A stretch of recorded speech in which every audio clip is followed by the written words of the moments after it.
All right, this is the Big Douglas Show. We are live on YouTube, Facebook, and Twitter. So hop in the comments and tell us what you think. It is a Wednesday. So Nate Coleman is in the co-host chair. Nate, thanks for being here today. Doug, thanks for having Uh, me back on. no doubt, and I'm super excited for Pro Football Focus data scientist Kevin Cole. Kevin, thanks for being on today. Well, thanks for having me on here again. Yeah, we're just talking a little pre-show. It's an exciting time, exciting day, right? Exciting week in the NFLs generally. Yeah, this is the off season, as they say. It doesn't, especially now that they've added the extra game to the season. It feels like there definitely is no days off, as they say. Kevin, this may sound like a stupid question, but I'm gonna ask it anyway. What is the difference between a data analyst and a data scientist? Yeah, these little nebulous terms here, but the data science normally is really a combination of doing some sort of statistical work. So you have to have some knowledge of statistics. You have to have some knowledge of programming that goes into it. So we use a couple of different programming languages that would go beyond, doing something on Excel or something like that. And then there's normally a little bit more math that's involved in the statistics of it, but that's really what it's meant to combine. Someone who has a little bit more knowledge in fundamental statistics and then also combining that with programming. Well, I had planned on opening up about all the quarterbacks that were available, but literally minutes ago, so this couldn't have timed out better. Wentz to Washington, done deal. Sounds like for a couple of mid-round picks. Sounds like third-round picks, maybe. Probably the same kind of deal they were hoping to give for Garoppolo. Nate, you have the contract up. What's left on the deal there? Yeah, so I just pulled this up. It looks like he has so his base salary this year is going to be 22 million. And then we have him through 2024 at about 20 million in 23 and then 21 million in 24. So that's not, I mean, the league average for a starter for cap hit is about 18 million. So you're paying him like, he's a top 15 quarterback-ish. How many years left did you say? I'm sorry. Through 2025. So same as like Watson. Watson's deal is through 2025 as well. Obviously, he's getting paid a little bit more. But Kevin, where did he grade out with the other available quarterbacks? I know Trubisky, the Winstons, those guys. Yeah, I mean, I think it would have been a little bit behind where we had Jameis Winston last season, but Winston, he hasn't had as long of a production history with taking that year off there and playing in the same system. We don't necessarily know how to project that over. I mean, if you look at Carson Wentz's just rankings last year, he was 20th in his grading and he was 16th in his efficiency by the statistics that I look at there. So he was about a mid-range quarterback. I think maybe with the contract, the important thing to keep in mind is that the QB market is about to step up to a new plateau here. We're talking about $50 million for Rodgers. We're talking about Russell Wilson will probably be looking for a new deal worth $50 million. Everyone's going to be looking for their $50 million deal going here. So pretty soon, anything in the 20-ish sort of range is going to look more like a very discounted deal. So I think that's one of the reasons why it's acceptable for them to take the salary. Where I'm curious, and I'm going to pull it up on your timeline here. You posted today, or maybe you have it easy, the adjusted off-season rankings. Mm-hmm. Where does a move like this move Washington, do you think? I know I kind of put you on the spot here for that. Yeah, I mean, it's going to move them up a bit. It's not going to move them up as much as we would have the Broncos so far. I haven't run the numbers for it yet, but essentially what that measure does is it projects the snap counts for different players and then shifting around as moves happen in the offseason and then tries to figure out with our wins above replacement metric what the difference is going to be. I mean, if we look at Taylor Heineke last year, he graded 26 and his efficiency by advanced metrics was 25th. So he was substantially lower than what Wentz is. So that's going to give him a bit of a bump. And I think it really just comes down to also maybe the bump up that you could get with some of the talent, the receiving talent there, as much as, Wentz made some poor decisions last season. And I feel like that's what everyone concentrates on. He didn't really have a ton of guys to throw to either. I think it'll be interesting to see him paired up with Terry McLaurin because he's done much, much better in his career where he has someone who can stretch the field a bit to throw it to. This would seemingly open them up to wide receiver in the first round now, adding weapons. Before we get to the draft, and Nate, we'll let you focus in on that. I'm curious your thoughts, Kevin. With Bobby Wagner just got released, why no trade value for a linebacker like that? I'm surprised his outright release. Were you? I wasn't that surprised. I think it's a combination of age and maybe that particular position is something that people are not willing to, spend premium on if they don't have to for the middle linebacker. And it looks like Seattle is probably, I don't know if the Lockett talk is actually true or not, looking to potentially trade him. But if so, that would mean anyone right around the age 30 range or older looks like they might be trying to shift out of those types of players for a little bit of a 1-2 year rebuild. Jamal Adams has got to be looking around, wondering what happened to everybody out there in Seattle after he forced his way out of New York. You be careful what you ask for. Nate, let's get going with some draft talk. Yeah, definitely. Before we jump into that, why do you think he didn't get traded? Why do you think they just released him? Because that kind of caught me off guard. It's not like he's still playing as a top 10 linebacker. So you would have thought they could at least get a day 2 pick for him. I don't know. I mean, my assumption would be that in discussions that they had, they must have probably had some discussions about potentially trading him, that whatever team was going to trade for him would want them to take some salary as part of that deal, some salary relief there. So for that, maybe, we're talking about I don't know, maybe it was like a 4th round pick plus you having to provide some sort of salary relief. That's the only thing that I could assume was happening. But I don't think they would have just released him if there wasn't any market for him. It's just a matter of whether they're willing to take 5, 6, 7, 10 million off of the contract. I mean, Seattle has done some wacky things with trades in the past few years, so I wouldn't put it past them. But I'm sure you're right. I'm sure they explored every option out there. Yeah. Okay, so back to the combine, and you wrote a few really good articles on that I would suggest everyone checks out. But which combine event are most predictive for receiver success in the NFL? And then on top of that, do you have a riser and a faller from the combine? Yeah. I mean, the receiver group, okay, the biggest thing here is that the 40-yard dash has the biggest impact on draft position, but we don't see nearly as much of an impact on our wins above replacement metric. That one is much more influenced by some of just the physical measurements like hand size, arm length. Also, it's influenced somewhat by the vertical jump being significant. And the agility metrics also, we haven't seen that much of a correlation between those, which not a lot of receivers actually did at the combine, and how well receivers will do. Now, the 10-yard split within the 40-yard dash time, the 10-yard split seems to be more predictive. And I found that for a lot of different positions, just because in the NFL, it's played in more 5 to 10 yard chunks than it is played in 20 to 40 yard chunks a lot of the times. So the winners and the losers of the combine, I mean, as far as draft position is concerned, I've been tracking some mock drafts coming out of this. Sky Moore looks like he's a big winner.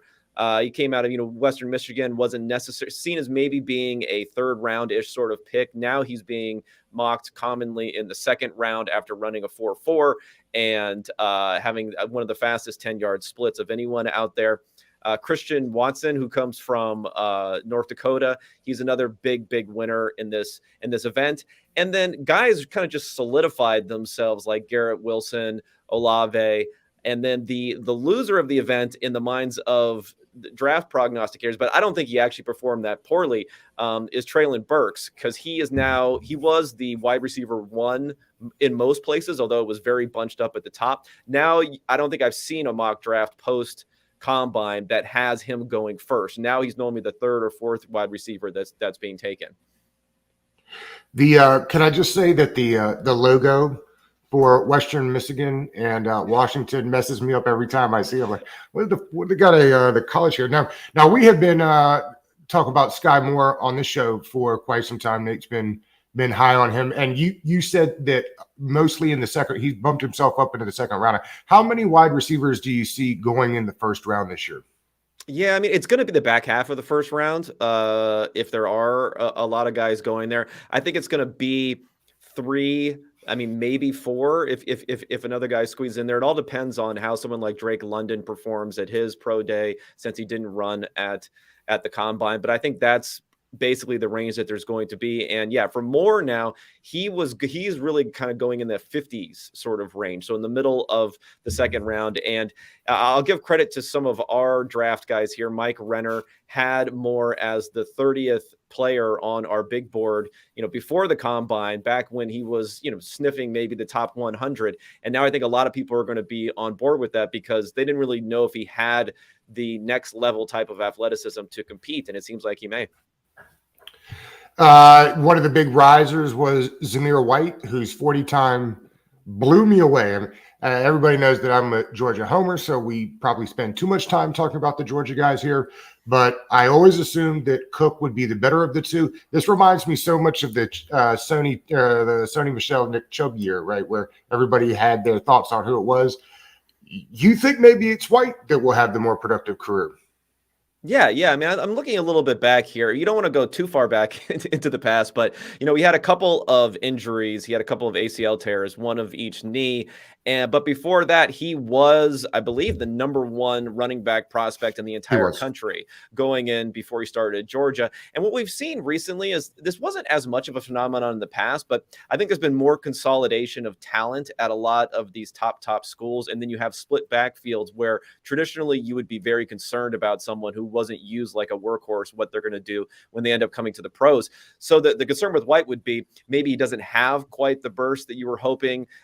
He's in that same player anymore after those injuries. Maybe you could think of it a little bit like you thought of Nick Chubb after his catastrophic knee injury. And Nick Chubb proved it at the combine when he ran a 4.5 at 225 pounds, and now White has also proven it here. So I think he's probably the guy out of that backfield now, whereas a lot of people were looking at Cook in advance of that and saying, Dalvin's brother, what can he end up doing in the pros? They mentioned that Dalvin's on the trade block, which surprised me a little bit. The Vikings are in, just as an aside, appear to also be in full sell mode. Yeah. Well, now they have some nerds taking over there, so maybe they're getting rid of the running back is the first thing they're going to do. Are you surprised? Real quick, are you surprised that teams aren't putting more stock into the analytics? I mean, it feels like football, at least in NFL front offices, are dragging their feet a lot more than a lot of the other major sports are. Yeah, I mean, I think I'm not surprised because it's something that's been behind the curve for a while. I was actually pleasantly surprised by this round of hiring, whether it's the coaching or in the front office. If we look what's happening with the Giants, I mean, when they're bringing in Joe Shane there, bringing in Brian Daboll there, they are, they're saying the right things, at least. It may just be lip service, but I think it's more than that, what they're doing there. We mentioned what's going on with the Vikings. I mean, their new GM, Kwesi Adofo-Mensah, he is a former head of research. So he is really an analytics guy, the first one who's a true analytics guy that moved up that pipeline, who's going to be a GM there. And he's kind of saying the right things there. So I think that was a pleasant surprise to see that, as opposed to the Dave Gettleman press conferences where he's mocking analytics and saying that Jonathan Taylor hasn't lost a thing 10 years into the league. At least we're not hearing that anymore. So I'm happy about that. Even if it is just lip service, at least people know that they're more likely to be mocked now, and it's become a story if they don't at least pay lip service to it, rather than having to immediately discount it like GMs would have done in the past. Do you think there's any chance that any of the premier cornerbacks will still be around at 11? Yeah, I think it's I think it's possible. Although this, like I said, this draft, you're not going to have probably one quarterback in the top 10. Malik Willis looks like he's probably going to be the only guy who's going to go there. You're not going to have maybe any wide receivers in the top, where we had 3 of those guys go in the top 10 last year. We had a bunch of quarterbacks go in the top 10 last year. So because of that, you were able to get the premier cornerback positions at 8 and 9. So I don't know. It's going to be a bit tougher here. It depends on how much guys like Jordan Davis maybe move up, how much those tackles, how high that they're going to be now that it looks like Jacksonville's out on a tackle with. Were you surprised? Were you surprised by that 2 years in a row for Cam Robinson? I was a little bit. See it, but Yeah, I mean, I feel like they're just concerned about wanting to have a feasible option there. It's a little bit expensive. It's not something that you would want to do. Clearly, you're not going to want to do it another time after this. But I think maybe with Trevor Lawrence there, they just want to make sure they have that hole filled and not throw in more of a question mark there. So yeah, I was a little bit surprised by it. But drafting around 10 this year is going to be it's going to be a little bit more interesting. I mean, the draft is not as top heavy, so in some ways it's good to not necessarily be at the top without really the same talent. I don't think there's a huge talent drop off between 10 and 5 here, but at the same time, cornerbacks will probably be off the board, at least a couple by that point. I have a couple of names I'd like your opinion on. Pierre Strong. I guess I'm new to the train, but it's moving quickly, right? Could you give us a little information on him? Yeah, I mean he's moving up based upon the combine performance that we saw there. He's a little bit of an older prospect. He had a he like I said, he ran well at the combine, so that's what's going to give him more than anything else here. And I think that the the key with him is that his production was good but not great. So how far he moves up, I think it's probably a day two, third round pick sort of guy at best. But small school prospects at the running back position have traditionally been pretty valuable because they're discounted a lot in the draft. But if they show that they have the athleticism, and again, you had a 90th percentile type of speed score here. If they show they have the athleticism and the production, that normally translates pretty well because they're also getting poor blocking in college. So poor teammate play there, where when everything improves around them, they can be better at the next level. So I think it could be an interesting pick in the third round. Maybe it'll be something more like the fourth round, but at least he checks the boxes that you want. The other one I was interested in is Jelani Woods, and your Yeah, thoughts there. Yeah, Jelani Woods, he's probably the winner of the combine for the tight end position.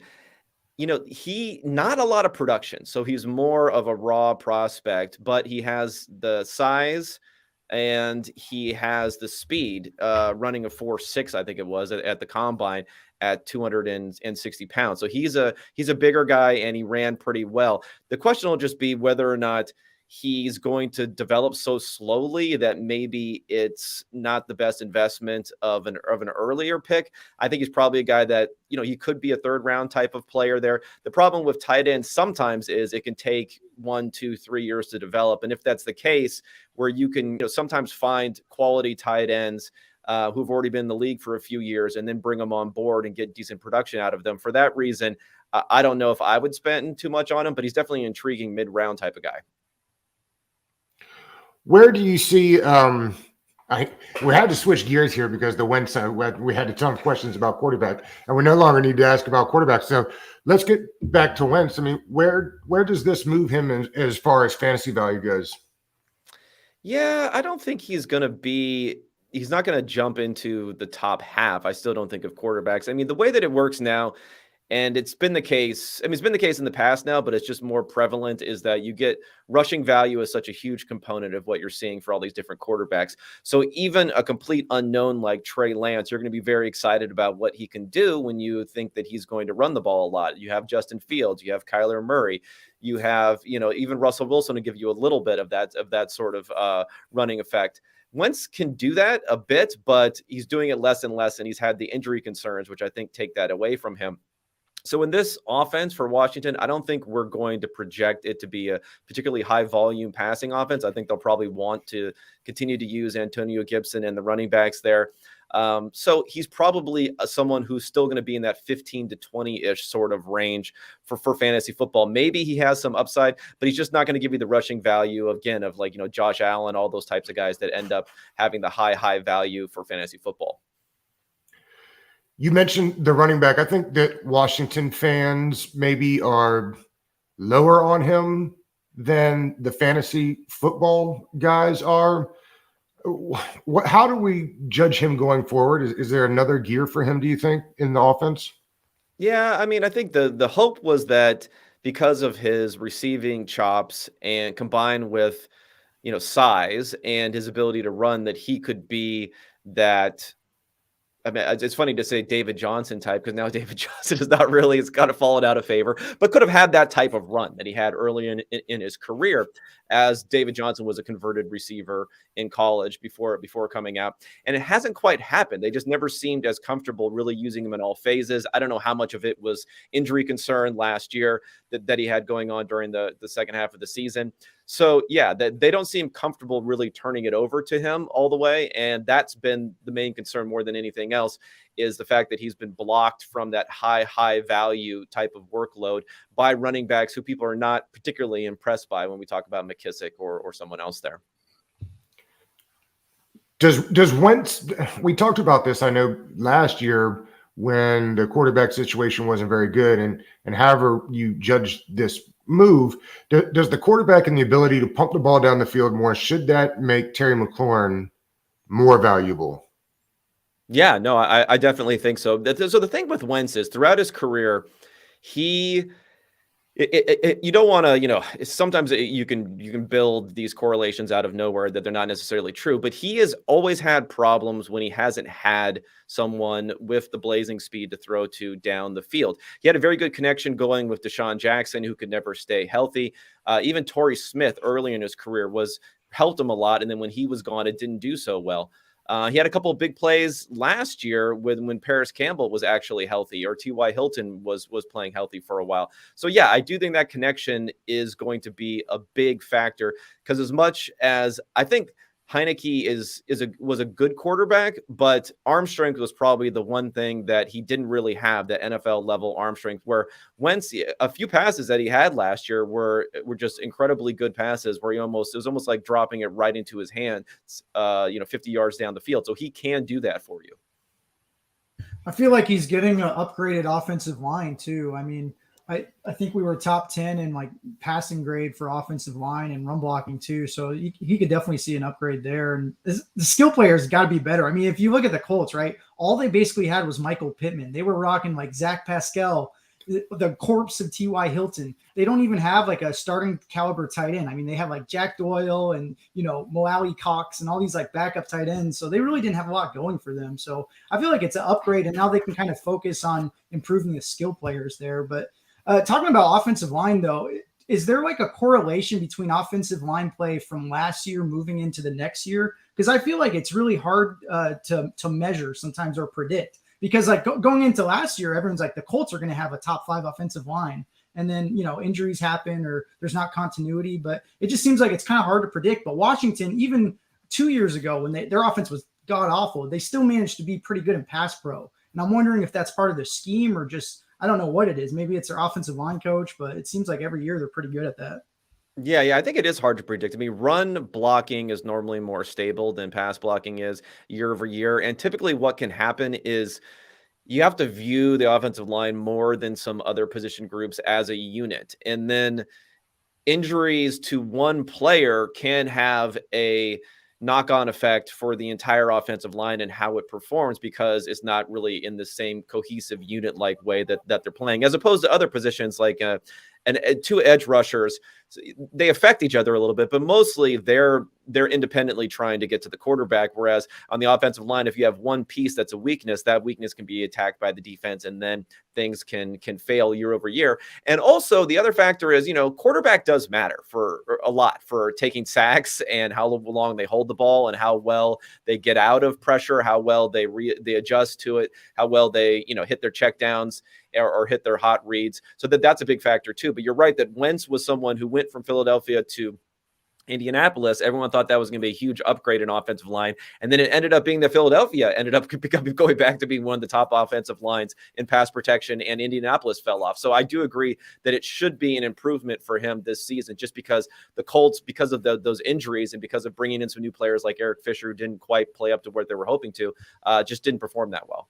And I got to follow up on that too, because it seemed like last year the Colts wanted to use Carson Wentz as almost like a pseudo game manager, right? They kind of wanted to pigeonhole him into a game manager, which seems to be the opposite of his normal style. Like he's more of a gunslinger, and it seemed like they just wanted to hand the ball off to Jonathan Taylor and like protect the ball. and that's like the opposite of what I would want Carson Wentz to do in general. I mean, if it was me personally, I wouldn't want Carson Wentz, but he's on our team. Like, how can you maximize his strengths, I guess, is my question. Yeah, I mean, I think you maximize his strengths by allowing him on early downs to do play action and to go down the field, as you're saying. And if you have to have guys who can get open though, and that was the problem with Indianapolis. And like you mentioned, Michael Pittman being their top receiver is just not a great fit for someone like Wentz, who's not necessarily a pinpoint accurate passer to a big bodied guy who's going to stay within 10, 15 yards of the line of scrimmage at all times. So yeah, that's what I would think. I think it was use play action, allow him to throw on early downs, because if we're talking about late downs and you start to get into situations where there's a lot more pressure coming and the blitz coming, that's when some dangerous things can happen from Wentz. And a lot of them happened at the end of last season. So I think we still have this impression that he was worse than what he actually was last year. But, catastrophic things can happen in certain instincts. You just have to be willing to accept the good with the bad, when knowing that it's going to happen sometimes. Yeah, that's what I like about Scott Turner. He always ranks in the top 10 in play action, pass attempts, motion, throwing on early downs. He does a lot of that stuff, so hopefully they can mesh together. But I know Doug has some questions. I bet he wants to ask about another Georgia player, right, Doug? No. I was going to ask what your thoughts are on the on the weapons that he has if Logan Thomas comes back healthy, and we assume that Curtis Samuels will be healthy. I understand what they say about assuming, but for this and McKissick comes back, it feels like he's got a lot of weapons to work with.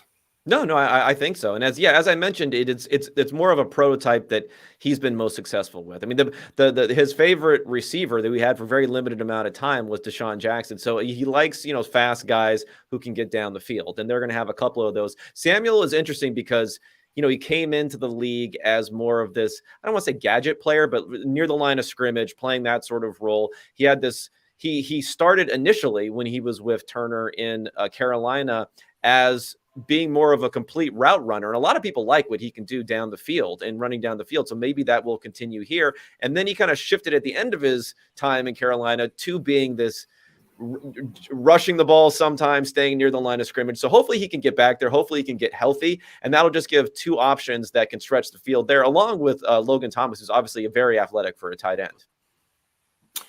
He is Kevin Cole, the host of Unexpected Points podcast. When's the next podcast drop? Oh, I think one just dropped today. Go over all the quarterback stuff. So we're trying to do 1 to 2 a week. It depends on things get a little sleepy during the middle post draft season. So probably 2 a week until the draft, and then 1 after that, and then we'll kick it back up during the season. And there is a code that folks can use for PFF with Unexpected. Is that right?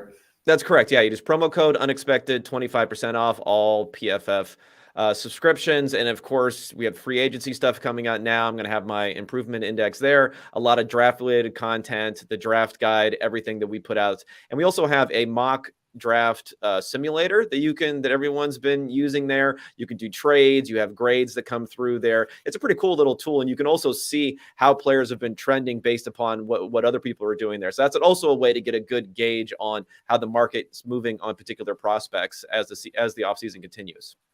I saw that today. The grade function is awesome. Yeah, we had some complaints about it, but just don't draft multiple running backs in the first 3 rounds, because an F might be coming your way. Sorry.